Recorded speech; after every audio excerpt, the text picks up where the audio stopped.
Hi, my name's Travis Grant and I'm here to talk to you about some race tactics, or how I prepare for a race, etc, etc.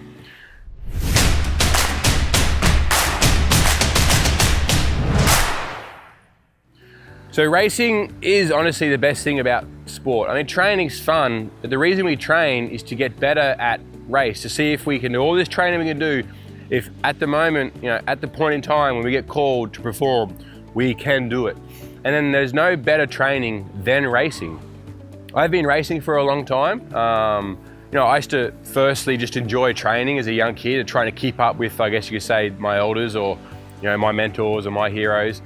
And then I started to actually enjoy racing because then I enjoyed training more because I got to then compete and I guess show off new skills and you try new skills. That's why young kids are so good at racing, because they're just experimenting with new things. So it doesn't matter what your age, experiment with new things yourself. Try a new way to start a boy turn, or try things in training and then see if you can do it in a race. Another tactic which you should do, and in training, a lot of people don't do this, is you should practice falling off your board and getting back on. I mean, let's face it, it's hard to win a race if you fall, but it happens. So when you're practicing starts or practicing boy turns, practice falling in and see how quickly you can get back on. Practice downwind, purposely fall in and see how fast you can get back on your board. As you'll see, when you fall in, it's like breathtaking. It's like you don't expect it. All of a sudden your breath take away, you're sort of panting, you get back on, your legs are shaky, you have no energy. It's because it's a shock. So stop the shock and practice falling in, getting back on. Obviously you're controlling the board, you're controlling your paddle, but you got to control the internal things as well.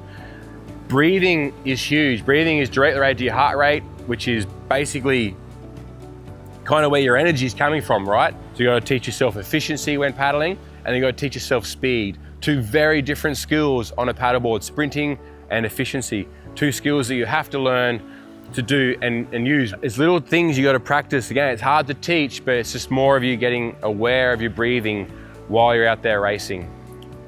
Another thing before a race to do is look at the course, look at the conditions, work out a plan. It's not that hard to visualize your race the day before, the night before, at the event, and work out in your head. So when you're actually out there paddling, you've already ran through it and you know what's gonna happen.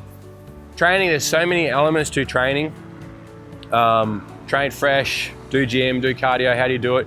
Like I said, if you need any guidance to help with that, join us on paddlemonster.com and we can guide you through all of that for your stand-up and canoe paddling needs.